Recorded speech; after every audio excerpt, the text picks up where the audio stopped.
We began, as you know, in about 1970, sailing a ship to Amchitka Island in the Aleutians to try to bring attention to the United States nuclear testing program there. And we really were just a handful of people at that point. There were a dozen of us, got on an old fishing boat, and John Cormack took us up to the Aleutian Islands, and with a small radio phone on the ship, we kept in touch with Vancouver and tried to create as much awareness as we could at that time. Here I've got alder, spruce, aspen. Where there was once an oil sands mining operation, you now have a beautiful biodiverse landscape again, where you'd never know there'd been a mine there in the first place. Those two men are actually the same man. Patrick Moore, one of the founders of Greenpeace, who first set sail to protest a U.S. nuclear test in the Pacific, is now an environmental and energy consultant who did an ad supporting the oil sands. Who is this fella? How did he get to have his views? And what does he think of Greenpeace now? Well, we'll find out. He joins us live from Vancouver. Hey, Patrick, welcome to the show. Hi, Ezra. Great to be with you. Well, I've been following you. This is the first time we've had a chance to connect because I think we're both in the same fight to try and find the best way to protect the environment and yet live the energy, to get the energy requirements that we need and that the developing world needs. I want to take you back to the 70s, that first video clip of you talking about sailing to the Aleutian Islands. Tell me how you started to get involved with environmentalism and protecting the earth, and tell me about your academic credentials. And I'd like to hear sort of your journey along the way. So take me back to the 70s. I grew up in a tiny fishing village called Winter Harbor on the northwest tip of Vancouver Island. I grew up in nature and learned to love nature as a child. And then I excelled in science in high school, eventually ending up at the University of British Columbia and studying the science of ecology before that word was even known to the general public in the late 60s. I became radicalized by the Vietnam War and the threat of nuclear war and wanted to do something rather than just study about the environment and ecology. So I joined this little group in a church basement here called the Don't Make a Wave Committee, and within 6 months I was on a boat sailing for Alaska against U.S. hydrogen bomb testing to try to stop nuclear war. Now that takes a little bit of guts. So you sailed in this fishing boat, and the U.S. Navy was detonating, it was the H-bomb, right? The hydrogen bomb. How close did you get? Did they actually detonate it? Could you see the U.S. Navy vessels? How did that whole boat trip go? We actually never got anywhere near it. The Coast Guard arrested us, but that got us on Walter Cronkite's CBS Evening News in the U.S. and catapulted us into sort of being the spearhead for the movement against these hydrogen bomb tests. That turned out to be the last hydrogen bomb the United States ever detonated. President Nixon canceled the remaining tests due to the overwhelming opposition. We helped generate tens of thousands of people marching in the street, and the day the bomb went off, the borders between the U.S. and Canada were closed all across the country. From East Coast to West Coast, people marched from Canada and the States to join hands at the border in opposition to nuclear war. So it was quite a beginning, and it was a very emotional time. It was a scary time to be a young person, but I came at environmentalism through science. Many other environmentalists, all with good intentions, came at environmentalism from maybe more of a political activism or social activism, anti-establishment. I shared in that at the time, but I also had science and understood, you know, I realized you don't have to have a PhD in nuclear physics to be against nuclear war. But later on in the organization, when we started dealing with things like toxic chemicals and the whole issue of chemistry and human biology and genetics, etc., it became necessary, I thought, to have some grounding in science to make good decisions about what we should do. And unfortunately, none of my fellow directors, but by the time I left 15 years later, after being in the leadership for that long, I had to leave because my fellow directors were beginning to adopt positions that I thought were based more on misinformation than on good science. Now, you wrote a book just last year called Confessions of a Greenpeace Dropout. Tell me a little bit about the reaction to this book by Greenpeace itself. I mean, when you started it, you were on that very first boat, and hearing what you did, you didn't actually make contact with the U.S. Navy, but that, I'm going to call it a stunt. Someone else could call it a message event. That's been sort of the template for 1,000 Greenpeace events ever since then. So, I mean, you were really there. I mean, it doesn't get better street cred than taking on the U.S. Navy. How did you go from being a founder of Greenpeace with a PhD on the boat, taking on the Navy, to being a Greenpeace dropout? And what do your former Greenpeace colleagues say about you now? They say as little as possible. Basically, they have a pretty concerted campaign to expunge me from the history books. So not only do they peddle a lot of misinformation these days, but they're also revisionists, even on their policy. For example, today, they deny that they ever opposed chlorine on a fundamental basis. The reason I left Greenpeace was largely because the sharp end of the stick for me leaving was they were adopting a position to ban chlorine, the element chlorine, worldwide. And I was aware of the fact that chlorine was the most important element for public health in adding it to our drinking water, and that about 80% of our pharmaceuticals are based on chlorine chemistry. So chlorine is not only toxic, but it's also the most important element for public health and medicine, precisely because it is toxic to bacteria. And Greenpeace has this naive vision of a world where there are no toxics, no poisons. Well, I mean, we should ban all the poisons in the world. Well, excuse me, but we need some to kill insects that are trying to eat our crops, and we need some to kill bacteria that are trying to eat our insides out. Well, that's half of the sodium chloride that we also know as table salt. So, Right. But how did you go from there to advocating for nuclear power? And we ran a clip of you in an oil sands ad showing the reclamation of what used to be an open pit oil sands mine. Have you come full circle? Have you changed, or has Greenpeace changed? I mean, 30 or 40 years ago, would you have supported the oil sands? Would you have supported nuclear power? Has the industry changed? Has you changed? Has Greenpeace changed? How do you square the two? Everything has changed, including Greenpeace and I, and including Greenpeace and me. And that is because as Greenpeace was moving towards ever more extreme sort of zero tolerance positions on many issues that didn't deserve to be treated that way, I was moving towards trying to understand how to incorporate environmental values into the social and economic policy framework. Because we can't deny that there are 7 billion people that need food, energy, and materials every day. The only place to get those things is from the environment, so we have to take it. And we have to figure out how to take it in ways that cause less damage to the environment. But this means thinking in terms of balancing social, economic, and environmental priorities, rather than just saying, this is what we should do for the environment. Don't dig anything up out of the ground ever again, because we don't want to disturb the earth, and all of us would die.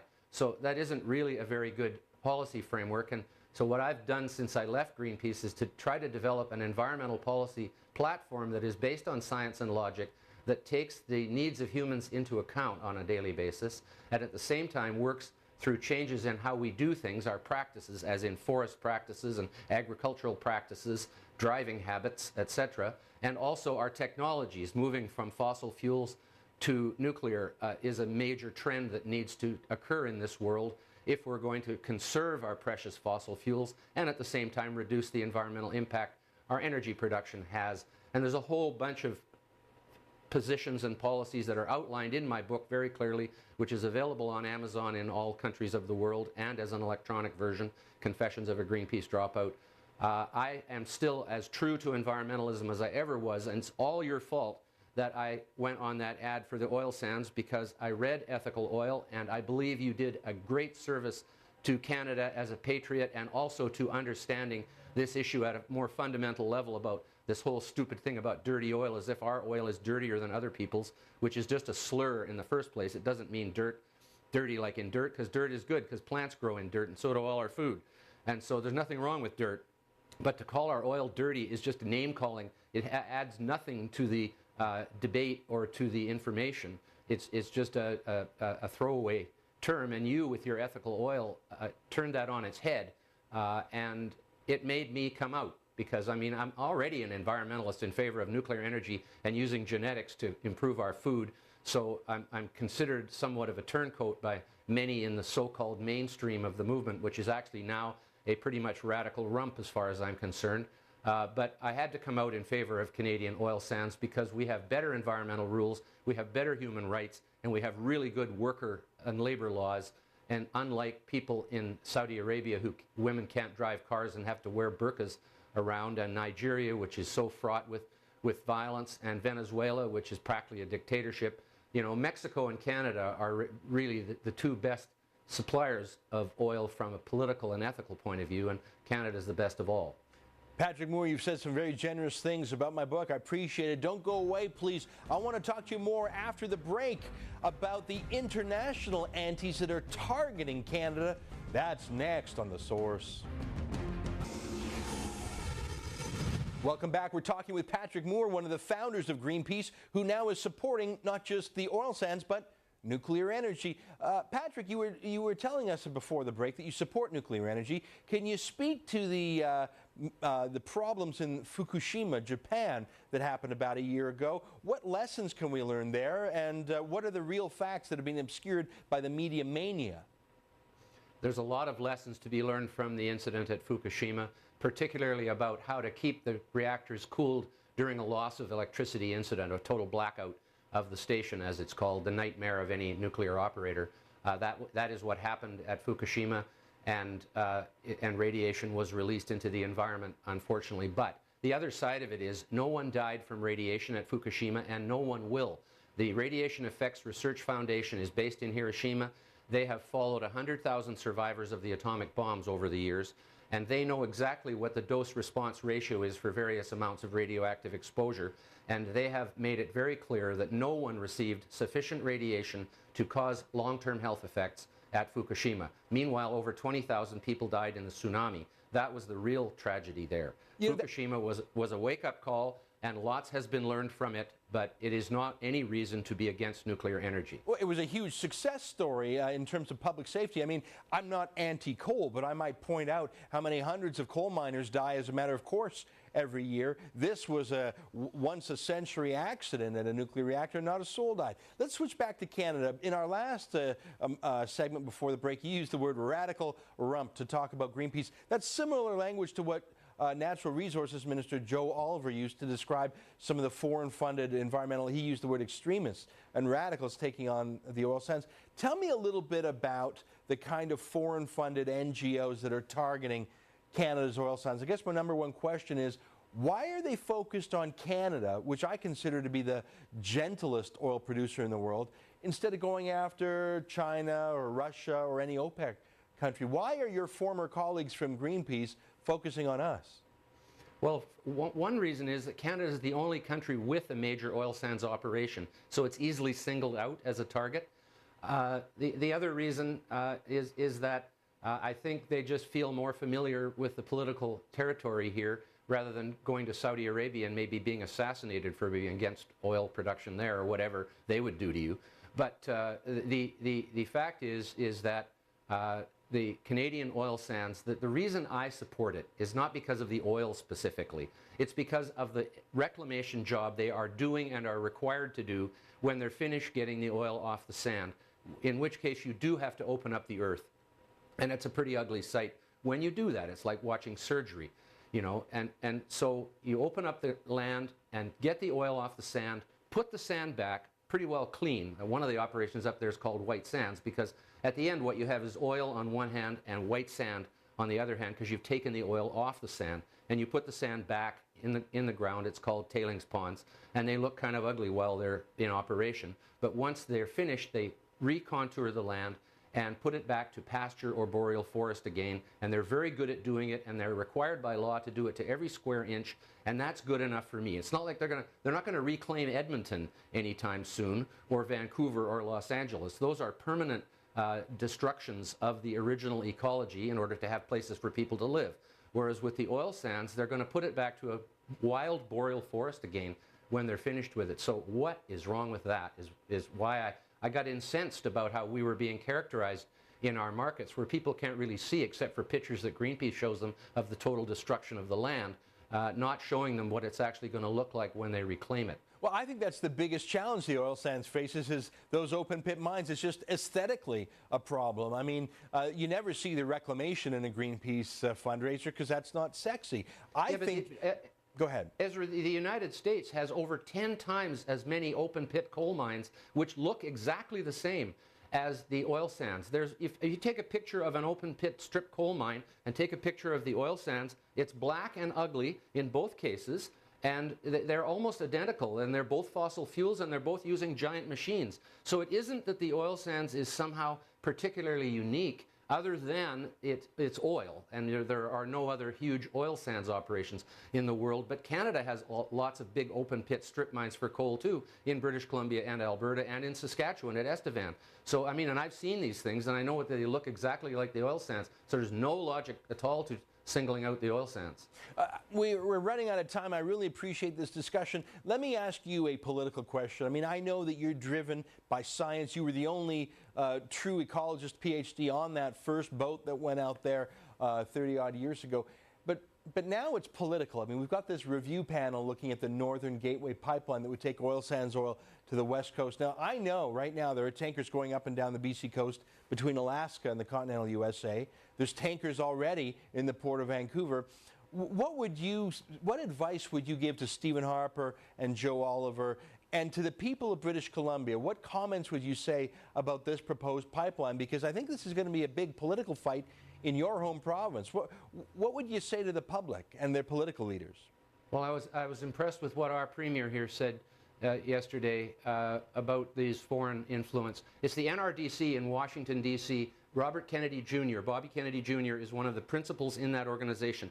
This is very high up in the Democratic Party in the United States. This ability to have stopped Obama from approving the pipeline before an election shows the power that these people actually have. But what really needs to happen is Tides Canada, the charitable foundation which is funneling all this money, or much of it, into Canada, should have its tax status revoked, because it is not a charitable act to interfere in the national sovereignty and energy security and the entire economy of this country. That is not a charitable act in my estimation. I can't see. It's not church work. It's not helping people who are poor.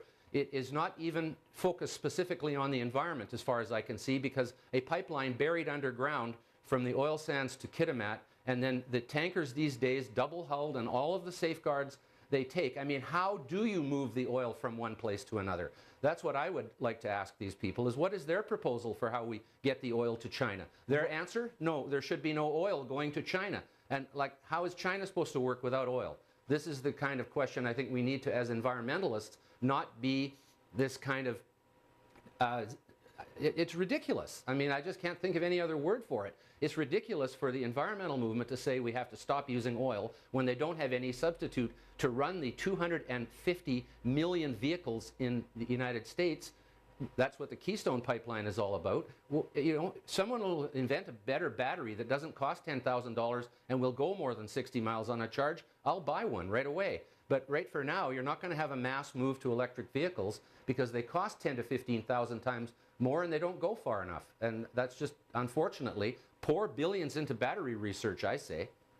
Patrick Moore, we've got to leave it there. Next time you're in Toronto, come on to the show and we'll spend a whole hour together. There's so much ground we'd like to cover. I think we've just scratched the surface. Thank you for bringing your smarts to this prickly issue today, and good luck out west there. Hey.